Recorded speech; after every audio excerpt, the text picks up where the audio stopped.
Hi everyone, अस्सलाम वालेकुम। Welcome to my YouTube channel. I hope you all are doing great.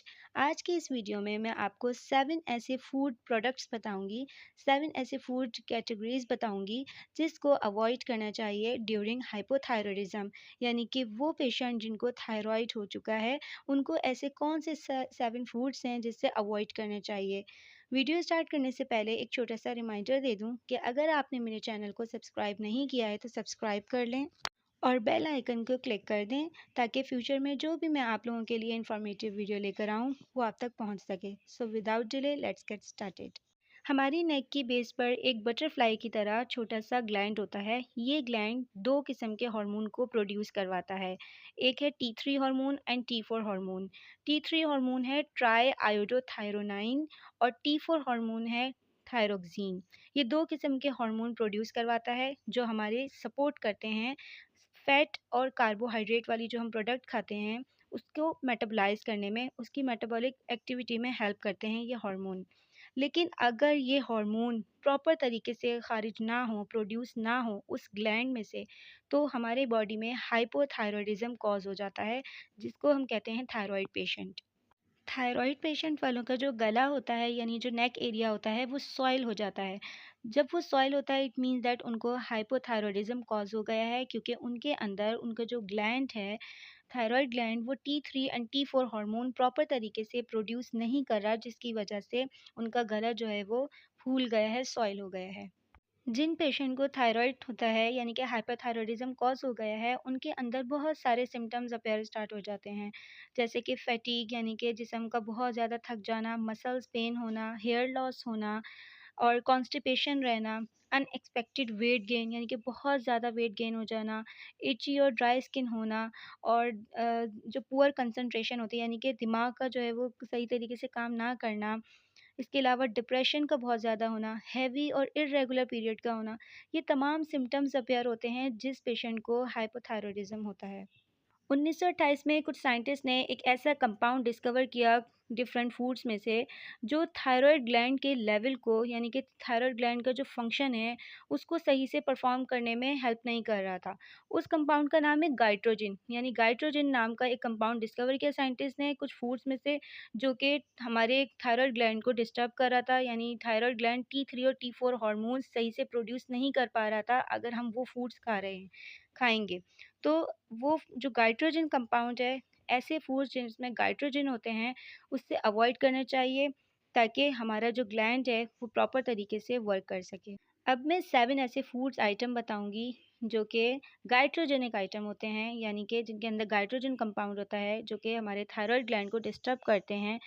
Thyroid gland T3 and T4 hormones proper तरीके से produce ना करे, उसमें help करते हैं। तो 7 ऐसे फूड्स जो गाइट्रोजेनिक कंपाउंड्स हैं जिनके अंदर, उनमें इंक्लूडेड हैं cruciferous vegetables. Cruciferous vegetables rich in fibre and nutrients होते हैं। नो डाउट ये बहुत हेल्दी होते हैं, जिसमें इंक्लूडेड हैं लाइक बंद गोभी, फूल गोभी, कॉलीफ्लावर, ग्रीन लीफी वेजिटेबल्स। ये बहुत हेल्दी होते हैं, बहुत न्यूट्रिएंट रिच होते हैं, फाइबर रिच होते हैं। लेकिन ये थायराइड पेशेंट को अवॉइड करना चाहिए, लिमिटेड रखना चाहिए, इसको इंटेक नहीं करना चाहिए थायराइड पेशेंट वाले को, क्योंकि ये गाइट्रोजेंस होते हैं इसके अंदर वो कंपाउंड जो थायराइड ग्लैंड को डिस्टर्ब करता है, T3 और T4 हार्मोन को प्रोड्यूस नहीं होने देता, उसको प्रॉपर फंक्शन नहीं करने देता। इसके अंदर ऐसा कंपाउंड होता है इन सब्जियों के अंदर। तो थायराइड पेशेंट वालों को बंद गोभी, फूल गोभी, कॉलीफ्लावर, इस तरह के क्रूसीफेरस वेजिटेबल से अवॉइड करना चाहिए। इसको एक्सेस अमाउंट में, एक्सेस यूजेज इसका नहीं करना चाहिए जो थायराइड पेशेंट हैं, जिनको थायराइड सिम्टम्स हैं, क्योंकि ये थायराइड सिम्टम्स को इंक्रीज कर सकता है, बढ़ा सकता है। सारी green leafy vegetables cruciferous vegetables नहीं होती, कुछ होती हैं, कुछ ऐसी पहचान है क्रूसीफेरस वेजिटेबल्स की, जैसे कि वो बर्ड शेप की होंगी, यानी कि कलियां होती हैं जिनके पेटल होती हैं, उसको हम क्रूसीफेरस वेजिटेबल्स कहते हैं। अदर ग्रीन वेजिटेबल्स इंटेक कर सकते हैं थायराइड पेशेंट वाले, लाइक स्पिनच यानी कि पालक वगैरह हो गई, खीरा वगैरह, इस तरह की तो सब्जियां वो इंटेक कर सकते हैं। लेकिन क्रूसीफेरस वेजिटेबल्स की पहचान ये है कि वो बर्ड शेप की होंगी, जैसे कि यहाँ पर पिक्चर में दिखाया गया है। इसके अलावा क्रूसीफेरस वेजिटेबल्स ठंडे मौसम में आती हैं। ठंड का मौसम होता है उसमें होती हैं। और क्रूसीफरस वेजिटेबल्स अगर कोई थायराइड पेशेंट इंटेक कर रहा है तो वो इस सूरत में इंटेक कर सकता है कि फिर उस सब्ज़ी को बहुत ज़्यादा पका के खाया जाए, ताकि उसके अंदर जो गाइट्रोजन है, लेवल जो है वो कम हो जाए। अगर मैं रिकमेंडेशन दूँ एज़ अ न्यूट्रिशनिस्ट, तो आप ऐसा कर सकते हैं कि उस जो ये क्रूसीफरस वेजिटेबल्स हैं लाइक गोभी वगैरह हो गई, उसको आप अवॉइड करें पराठे वगैरह से। यानी कि जो थायरॉइड पेशेंट वाले हैं वो गोभी के पराठे और इस तरह के जो बंद गोभी की चीज़ें होती हैं उससे अवॉइड करें, क्योंकि पराठों में वो सब्जियां थोड़ी कच्ची रहती हैं जिसके अंदर नाइट्रोजन कंपाउंड होगा जो कि आपके हार्मोन को डिसबैलेंस करेगा, T3 T4 हार्मोन को प्रोड्यूस नहीं होने देगा। तो अगर आपने गोभी वगैरह खानी ही है तो आप उसको बहुत ज़्यादा पकाकर खाएँ, पराठे में डालकर या पराठे वगैरह उसके बनाकर ना खाएँ, कच्ची की सूरत में ना खाएँ, क्योंकि उसके अंदर नाइट्रोजन कंपाउंड होता है, वो हमारे हॉर्मोन्स को प्रोड्यूस नहीं कर सकता। सेकंड फूड जिससे अवॉइड करना चाहिए हाइपोथायराइडिज्म पेशेंट को, वो है सोयाबीन। सोयाबीन के अंदर एक नाइट्रोजन कंपाउंड होता है जिसका नाम है आइसोफ्लेवोन्स। वैसे तो इसकी प्रॉपर्टी ये है कि ये एंटीऑक्सीडेंट है, एंटी कैंसर है, एंटी माइक्रोबियल है, एंटी इन्फ्लेमेटरी है। लेकिन ये नाइट्रोजन कंपाउंड होने की वजह से ये हमारे थायराइड ग्लैंड को डिस्टर्ब करता है। तो थायराइड पेशेंट को लिमिटेड कर देना चाहिए सोयाबीन से। वो लोग जो वेजिटेरियन हैं, यानी कि जो सोयाबीन से बने हुए प्रोडक्ट खाते हैं, उनको अपने फूड को रिप्लेस करना होगा अदर फूड से। लाइक सोया चंक की जगह आप पनीर इंटेक कर सकते हैं। सोया ऑयल की जगह आप कोकोनट ऑयल रिप्लेस कर सकते हैं। सोया मिल्क की जगह आप कोकोनट मिल्क, ओट मिल्क, काऊ मिल्क, आलमंड मिल्क रिप्लेस कर सकते हैं। जितना हमें 100 ग्राम सोयाबीन से प्रोटीन मिल रहा है, उसके रिप्लेसमेंट पे हम पनीर से 250 ग्राम ले सकते हैं, ओट से 300 ग्राम ले सकते हैं, दाल से 200 ग्राम प्रोटीन ले सकते हैं। तो हम रिप्लेसमेंट कर सकते हैं सोयाबीन को पनीर, ओट्स और दाल से, अगर हमें प्रोटीन सोर्स लेना है। ये स्पेशली उन लोगों के लिए जो वेजिटेरियन हैं। थर्ड फूड कैटेगरी जो कि थायराइड पेशेंट वालों को अवॉइड करना चाहिए, लिमिटेड कर देना चाहिए ड्यूरिंग हाइपोथायराइडिज्म, वो हैं स्टोन फ्रूट्स।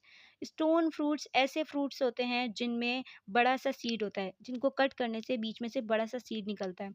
ये स्टोन फ्रूट्स गाइट्रोजेनिक कंपाउंड कंटेनिंग होते हैं, यानी कि इनके अंदर गाइट्रोजन कंपाउंड होता है, जिसमें इंक्लूडेड है peaches, pairs, plums, cherries, apricot, mangoes वगैरह, यानी कि आड़ू हो गया, आम हो गया। और इसके अलावा जो पेयर होता है, अमरूद होता है, इस तरह के जो फ्रूट्स हैं जो कि जिनके बीच में स्टोन होता है, उससे अवॉइड करना चाहिए थायराइड पेशेंट वालों को, क्योंकि इसके अंदर जो गाइट्रोजेनिक कंपाउंड है वो थायराइड ग्लैंड को डिस्टर्ब करेगा और T3 and T4 हार्मोन को प्रोड्यूस करने में हेल्प नहीं करेगा और उसको अवॉइड करेगा और उसके एब्जॉर्प्शन को रोकेगा। फोर्थ फूड कैटेगरी जो कि थायराइड पेशेंट वालों को अवॉइड करना चाहिए, इसको इंटेक करने से, इसको लिमिटेड कर देना चाहिए अपनी डाइट में से। नो डाउट ये सुपर फूड होते हैं, हेल्दी होते हैं, ग्लूटेन फ्री होते हैं। मिलेट्स जिसमें इंक्लूडेड है रागी हो गया, जवार हो गया, बाजरा हो गया, ठीक है। ये होते बहुत ज़्यादा हेल्दी हैं, लेकिन ये थायराइड पेशेंट वालों के लिए सही नहीं होते, क्योंकि इसके अंदर गाइट्रोजन कंपाउंड होता है जो कि रिड्यूस करता है एक्टिविटी ऑफ थायराइड ग्लैंड को। तो जब ये थायराइड ग्लैंड की एक्टिविटी ही करने नहीं देगा तो T3 और T4 हार्मोन नहीं प्रोड्यूस कर पाएगा थायराइड ग्लैंड। तो इसीलिए ये रागी, जवार, बाजरा, इस तरह के जो फूड आइटम होते हैं या इससे बने हुए जो फूड प्रोडक्ट होते हैं, उससे अवॉइड करना चाहिए थायराइड पेशेंट वालों को। ये तो थे 4 फूड ऐसी कैटेगरी जो कि गाइट्रोजेनिक हो सकती हैं, लेकिन अब जो नेक्स्ट 3 आइटम जो बताऊंगी, वो गाइट्रोजेनिक तो नहीं है, लेकिन अगर हम उसको ज़रूरत से ज़्यादा एक्सेस अमाउंट में अगर हम उसको लेंगे, तो ये उस एक्सेस अमाउंट पे लेने पर थायराइड के जो सिम्टम्स है उसको इंक्रीज़ कर देगा, थायराइड ग्लैंड को डिस्टर्ब कर देगा। फिफ्थ कैटेगरी है ग्लूटेन।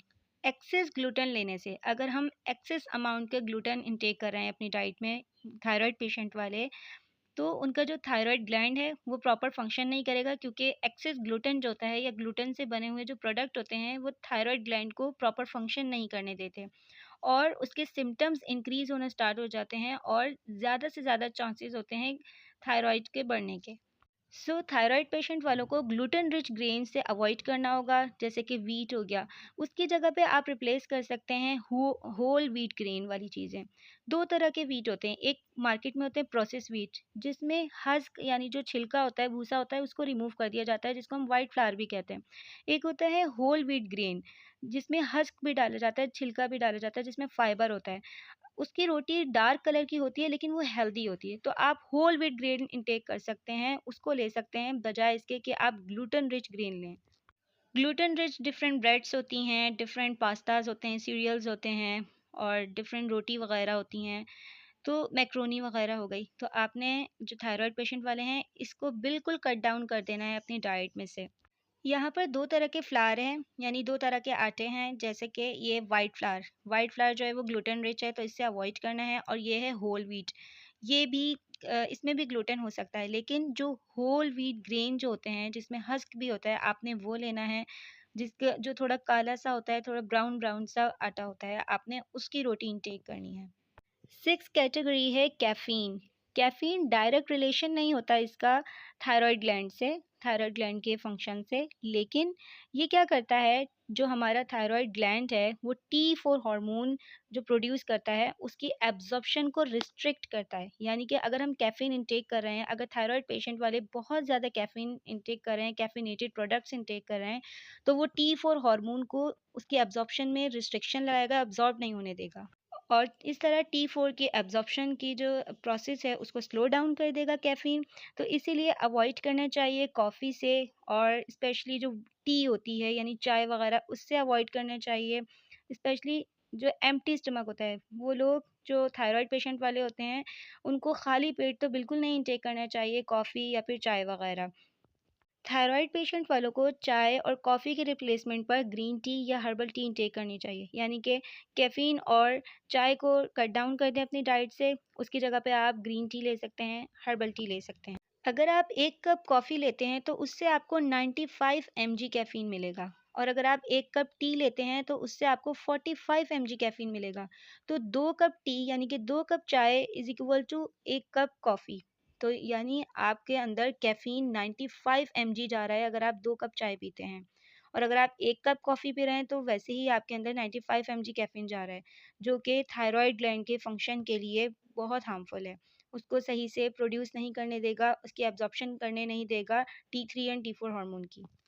7th कैटेगरी जो कि थायरॉइड पेशेंट वालों को अवॉइड करना चाहिए, वो है स्वीट्स। ये भी डायरेक्ट रिलेशन नहीं होता इसका कैफ़ीन की तरह हमारे थायरॉइड ग्लैंड से, लेकिन इसमें क्या होता है कि हमारे जो थायरॉइड पेशेंट वाले लोग हैं, उनका मेटाबॉलिज़्म ऑलरेडी वीक होता है, स्लो डाउन होता है, उनका मेटाबॉलिज़्म वर्क नहीं करता प्रॉपर तरीके से। तो अगर हम स्वीट्स इंटेक करेंगे, यानी थायरॉइड पेशेंट अगर स्वीट्स इंटेक करेंगे, मिठाइयाँ वगैरह या जूसेस या केक्स वगैरह अगर इंटेक करेंगे, या वाइट शुगर से बनी हुई चीज़ें इंटेक करेंगे, तो ये बहुत हाई कैलोरिक होती हैं, और इसको मेटाबॉलाइज़ होने में टाइम लगता है, तो ये मेटाबॉलाइज़ नहीं करेगा। वैसे ही पहले ही मेटाबॉलिज़्म स्लो डाउन होता है थायरॉइड पेशेंट वालों का, ऊपर से हाई कैलोरिक प्रोडक्ट लेंगे, तो उनका मेटाबॉलिज़्म जो है वो प्रॉपर फंक्शन नहीं करेगा, ठीक तरीके से डाइजेस्ट नहीं हो पाएगा, और बॉडी में जो है वो फैट की सूरत में स्टोर्ड हो जाएगा, जो भी हम ये वाइट शुगर से बनी हुई स्वीट्स वगैरह इंटेक करेंगे। तो इसीलिए लिमिटेड कर देना होगा, बल्कि बिल्कुल कट डाउन कर देना होगा। थायरॉइड पेशेंट वालों को अपनी बॉडी में से, अपनी डाइट में से ख़त्म कर देना होगा वाइट शुगर को, या फिर जो वाइट शुगर से बने हुए प्रोडक्ट्स हैं, क्योंकि उनका वेट जो है वो अनएक्सपेक्टेड गेन हो जाएगा, बहुत ज़्यादा गेन हो जाता है। तो इसकी जगह पे आप रिप्लेस कर सकते हैं जैगरी या फिर स्टीविया वगैरह, या फिर शक्कर वगैरह, यानी कि गुड़ का इस्तेमाल कर लेना, या प्लांट बेस्ड स्वीटनर जो स्टीविया होता है उसको इस्तेमाल कर लें, लेकिन वाइट शुगर से अवॉइड करनी है। Hypothyroidism is directly proportional to the weight gain, यानी थायराइड पेशेंट वालों का वेट अल्टीमेटली गेन हो जाएगा अगर उनको हाइपोथायरॉयडिज्म कॉज हुआ हुआ है। यानी अगर थायराइड इंक्रीज़ हो रहा है, थायराइड बढ़ रहा है, तो वेट भी बढ़ेगा, थायराइड डिक्रीज़ होगा तो वेट भी गिरेगा। तो हमें अपने वेट को कंट्रोल करना होगा, अल्टीमेटली थायराइड भी कंट्रोल में आ जाएगा। So these are the 7 food categories जो कि थायराइड पेशेंट वालों को इससे अवॉइड करना चाहिए, इसको लिमिटेड कर देना चाहिए, क्योंकि ये गाइट्रोजेनिक कंपाउंड्स होते हैं इसके अंदर, और ये हमारे थायराइड ग्लैंड को डिस्टर्ब करते हैं। So thanks for watching this video, don't forget to subscribe my channel, hit the bell icon, like this video and share with you all friends. Allah हाफिज़।